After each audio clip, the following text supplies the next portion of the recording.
الله أكبر لا إله إلا الله الله أكبر ولله الحمد Alhamdulillahi Rabbil Alameen. We seek refuge with Allah against Shaitan, the rejected. With Allah's name, the merciful benefactor, the merciful redeemer. Praise is for Allah, the guardian, evolver, sustainer, and cherisher of all the worlds. Ashhadu an la ilaha illallah wahdahu la sharika lahu wa ashhadu anna Muhammadan abduhu wa rasuluhu. That is, we witness openly without reservation that nothing deserves to be worshipped except Allah. He is one and alone. He's unique, without associates or partners, and there is nothing that is comparable with Him. And we witness openly without reservation that Muhammad ibn Abdullah, the one to whom the Quran is revealed, that he is the servant and messenger of Allah. Dear beloved Muslim brothers and sisters, Eid Mubarak. Alhamdulillah, we give special thanks and praise to Allah for allowing us to be together today to observe this most sacred occasion that commemorates the great work and service and sacrifice of Ibrahim alayhi salam and his family, his wife Hagar and his son Ismail. And we're honored to be here on this day in Oakland, California, where it's been raining all week, and Allah blessed us with a beautiful day today. And the light that's outside, I see a similar light in the faces of the people in this room. So we're very fortunate to be here. We thank the organizers, those individuals from the various masajid that are committed to forging cooperative, working relationships with one another, strengthening the fabric of the life of the Muslim community. And that's what Hajj exemplifies. Now I'm gonna promise you that I won't talk more than 25 minutes. So somebody pull your clock out and hold me accountable. When I get to 20 minutes, somebody scratch their head. I got a few people from San Francisco, they do that all the time. They look at me and they scratch their head, and I know I went a little too long. So we're here today to celebrate Eid al-Adha. Eid al-Adha is a celebration that acknowledges the sacrifice of Abraham when Allah ordered him to sacrifice his son. Now you have to understand the context for this sacrifice and how it was given to a man who hadn't had a child, became senior in years, and then was blessed to have a son. After wanting a son for years and never having a son, and you know the story, you know the biblical narrative, and you know the Quranic narrative. So he had desired to have a son, and his wife Sarah couldn't bear him a son. So he was permitted with her approval to marry Hagar. We say Hajar. The Bible says Hagar. Well, you know who we're talking about. The Egyptian woman. He was permitted to marry her, and she bore him a son. And after bearing her son, then Sarah became irritated, became jealous, became dissatisfied with the fact that this other woman had birthed a son where she couldn't give Abraham a son. So she was rejected in that society, and Hagar and Ismail had to leave. They had to leave the society where Abraham and his other family were living, and they were taken out into the desert with guidance from Allah, mind you. And they were left in a situation that seemed to be a situation that was almost hopeless. Any of you who have made Hajj and gone to Mecca, when the Quran says a valley that's uncultivable, that you can't cultivate that valley, man, don't much grow there. A lot of dust, a lot of rocks. Get so hot the rocks even break. They just break from the heat. So they were placed in that environment. But there are so many signs in the circumstances. They brought the chair up here for me. When I have to sit down and give the khutbah, it should only be in a forum, like a conference or something. But for these celebrations, As we get older, we may need chairs, but I'm not quite there yet, I hope. So we have to reflect over the importance of what Eid represents and the figures who played a prominent role. The figure Ibrahim, what was his role? Hajj culminates a lifetime of struggle. Hajj is not something that we only experience on the 8th, 9th, 10th, 11th, and 12th of Dhul Hijjah. Actually, what we are commemorating is the life struggle of Abraham and his family. Starts out with Hagar and Ishmael being left in the desert with not much food, not much provisions, not much water. And in that situation, she felt desperate. Ran between the hills of Safa and Marwa. Sprinted between the hills of Safa and Marwa. Got a position up on top of the hill where she could see and look for some signs of life, some signs of nourishment, some signs of something that could sustain her and her child. And in that situation, she saw a bird fly and land in an area. And birds, they usually frequent places where there's life. They land in trees, they go around water. So she went there, she placed her child under a bush there, and then began to frantically again run between the hills seeking sustenance. And in that situation, it is reported in the hadith and in the seerah that Ismail began to kick his heel into the sand. And out of the sand, water started to ooze. And the well of Zamzam was discovered. The Bible mentions it not as Zamzam, they just mention it as a well was found.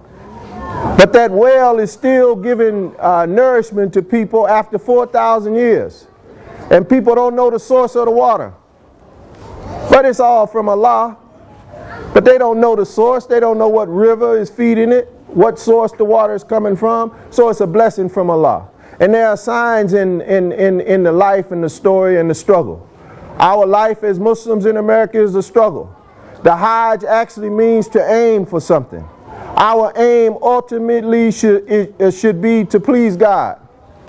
We should be trying to make our life pleasing to God. We should be trying to establish our family life so that it is pleasing to God. And in many cases, we have to do that against contention and opposition. Opposition from those who don't perceive us properly. And Abraham and Ishmael and Hagar, they demonstrated the importance of how we should do that. And we are thankful that we have this opportunity today to reflect over the contributions they have made to us and to our religion. And as you know, in looking at the life of our prophet Ibrahim alayhi salam, his struggle started out as a young man. Before he had even reached the age of marriage, the Quran refers to him as a youth, Fatih. The term Fatih is the same word where you get the word fatwa, which means to give a legal opinion. And as a youth, he had a different opinion than what was prevailing in the society. He lived among idol worshippers. His father and his society, they worship idols. And as a young boy, Abraham saw the futility of idol worship. He asked his father, "What are these idols that you are so devoted to?" And then he began to question them rationally. He said, "How can you pray to this idol in the evening that you manufactured with your own hands in the morning?" He said, "That doesn't make sense." And he began to have a discourse with them. And while this was going on, the people got irritated with him raising these kind of questions. And he took it to another level. He was a young man.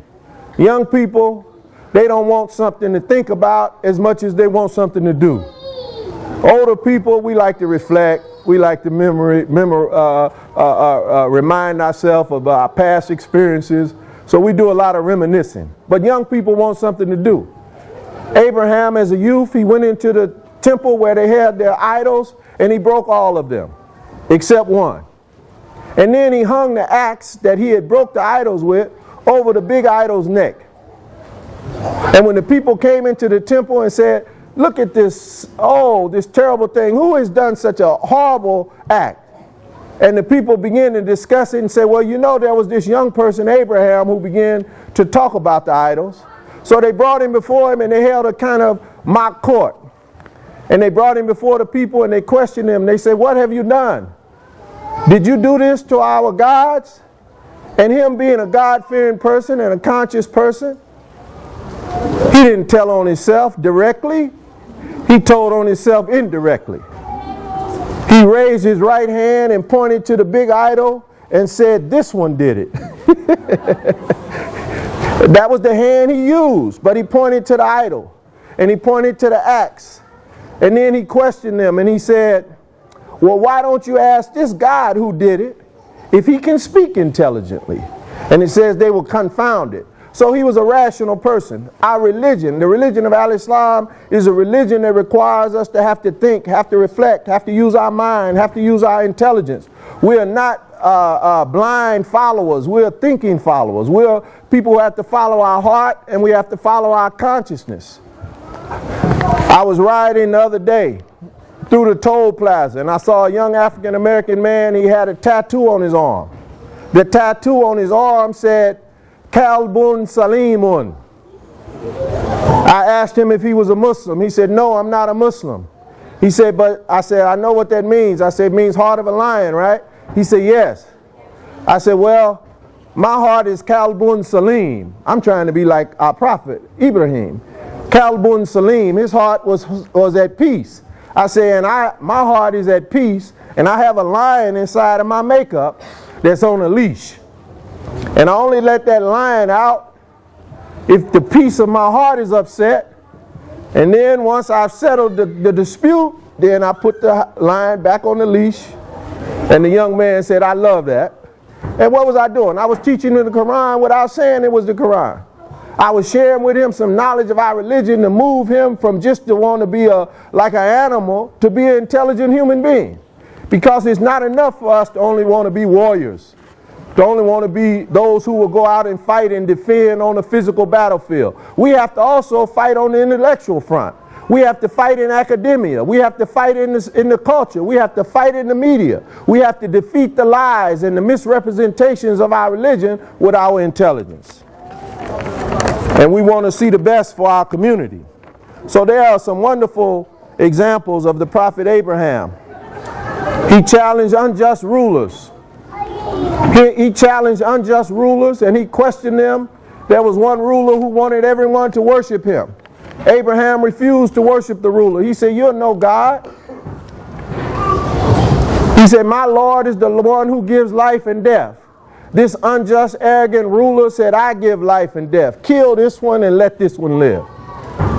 Now, the average one of us, if you are arguing with somebody, and in the course of the argument, if they kill somebody in front of you, the argument is probably over for most of us. Time to go. But Abraham, because he was a man of faith and great courage, he continued to discourse. And in the discourse, he went on to say, my Lord is the one who caused the sun to rise from the east. Do you cause it to rise from the west? So he was a man of great courage. And then later we know Abraham, because of his activism, because of his challenging the false beliefs and the false practices in his society, he was thrown in the fire. And when he was thrown into the fire, Allah said to the fire, be cool, and a means of safety for Abraham. And you know, there are many kind of fires. People can get people fired up about Muslims. That video that they showed recently, it had a lot of people fired up. The Quran talks about the fire and the heat of ignorance. Because in ignorance, you can get fired up about something and do something that you have great regrets for. So we don't want to be fired up with the heat and cant of ignorance. We want to be fired up with intelligence and rational decision making. We want to think follow the logic to its conclusion. We don't want to do things that have a bad reflection on our community. And Abraham is loved by Muslims, Jews, and Christians. Why? Because he represented something for all of them. The Jewish community, they identified with him because of his son Ishaq from Sarah, who had a child after Ismail. And it's clear that if you even read the biblical narration, it's clear that Ismail was born before Ishaq. because there would have been no need for the jealousy of Hagar and by Sarah and her putting them out the house if she had already had that child. But we're not carrying on that argument. We're trying to learn these wonderful lessons. And there's also a lesson that we should reflect over wherein Allah asked Abraham to sacrifice his son. And his son, told his son what he had to do, and his son's response was, if this is what Allah has asked, then I'm willing to do it, but cover my eyes, I don't want to see the knife. But he was willing to do it. And when he came to that position, Allah said that was enough. But what does that position represent? Because in place of sacrificing his son, he was told to sacrifice a sheep. Some narrations say a sheep, some say a ram. Well, a ram is a tendency in man. Man's ego is kind of like a ram. A ram like to go and be on top, get up on top of everything and just look out over everything. King of the hill. That's a spirit in us that have to be sacrificed for service of Allah. There's also a tendency in human beings to be like sheep. That's why they call religious communities sheep, because we follow the leadership. We follow the leadership. We follow the leadership, and in some cases to our detriment. Because if we have bad leaders, we shouldn't support bad leadership. Abraham's promise was that he would be an imam for the nations, but his promise was not within the reach of the wrongdoers. So we have to hold our leaders to higher standards. We have to hold them to the standards of the Quran and to the ethical and moral position that the prophets held. And as a community, we have to hold the reins of leadership. Say, well, you know, if you're out there by yourself, you ain't no leader. If ain't nobody following you, you ain't no leader. So we have to hold each other accountable. And we have to also understand the tendency. The animals that we sacrifice on Hajj, they represent characteristics that sometimes people have. In sacrificing the cow is a contented animal. Just content to eat his grass and just graze, and he's okay. Just walk around and chew his cud, and he's okay. Even when you go to kill a cow, the other cows ain't gonna do nothing but look sad. I've done it. I've seen the cow. Cow got those big old teary eyes. They just look so pitiful. Oh, they finna kill our brother. They all huddle together too, and they'll go watch the slaughter. Oh, they finna kill our brother. They could stampede and there wouldn't be no slaughter. So we also have to sometimes kill the tendency to be too content. Just go along with everything. You living in a bad government, you got bad leadership, do something about the bad conditions in the society. Right now we live in a society where the rich exploit the poor. The poor carry the brunt of providing taxes to the government, and the rich have loopholes that they can avoid paying taxes. We should vote on Proposition 30 to increase the taxes on those who make over $250,000 a year. I'm actually trying to get into that tax bracket. And I wouldn't mind paying a little bit more because I'm making a little bit more. And all of us should be aspiring for a greater measure of wealth. What does Allah say in the Quran? وَابْتَغِي فِيمَا أَتَاكَ اللَّهُ وَدَارَ الْآخِرَةَ وَلَا تَنْسَ نَصِيبَكَ مِنَ الدُّنْيَا. Seek with the means that God has made available to you, the life hereafter. But don't neglect your share of this material world. We have to have material. We have to have wealth. We have to have communities. We have to have institutions. We have to have masajid. We have to have schools. We have to have cultural centers. We have to have community centers where our young people can go and congregate. That's not a masjid.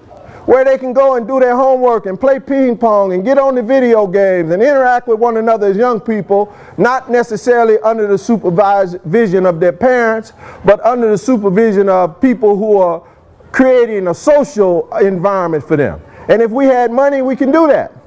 They're doing that not too far from here. Down in Fresno, California, there's a very affluent community of Muslims in Fresno, California. They've established a program in Fresno called Ma'id-Din. And it's a social service program for young people.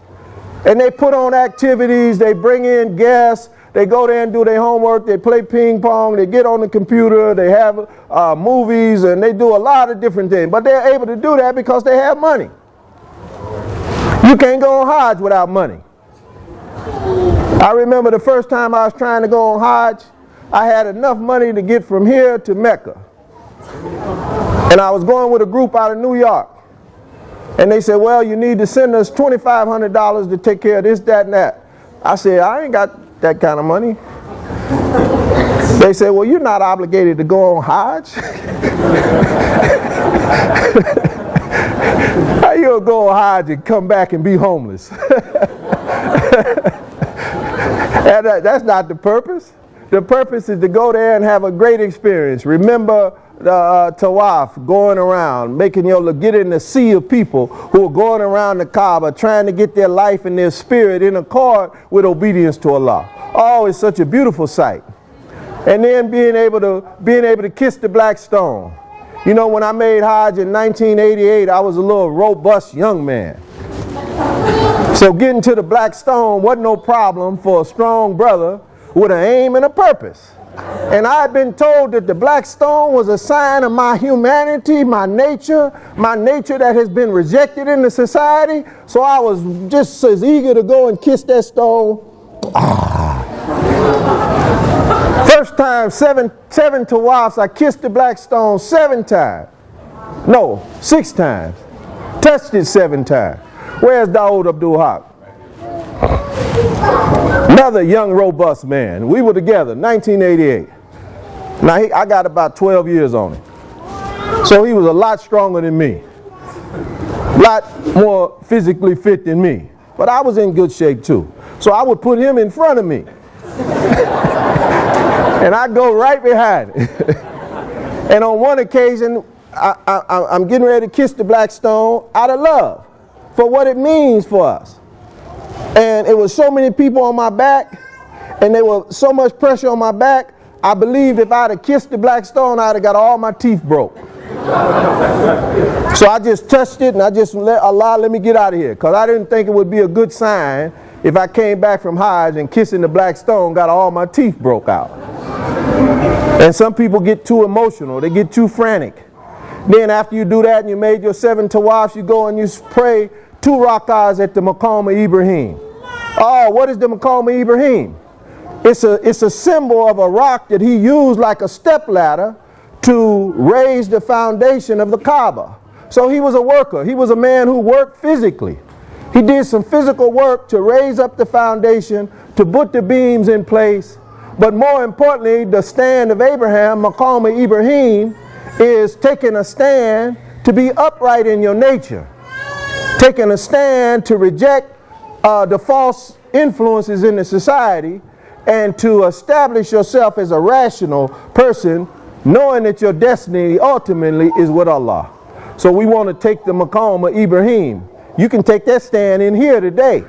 You don't have to be in Mecca to take the stand of Abraham. What was the stand of Abraham? He was rational, right? He used his mind, his intellect. He was courageous. He challenged those false things in the society. And he was obedient to Allah. And he fulfilled the commands that were placed on him. And that's what we're aspiring to do as well. And it's wonderful to be able to go to Arafat and see the Muslims from all over the world on Arafat. Dr. Suleiman Yang, professor at Howard University, he said America every day, the Muslim community in America every day is more like Arafat than anywhere else on earth.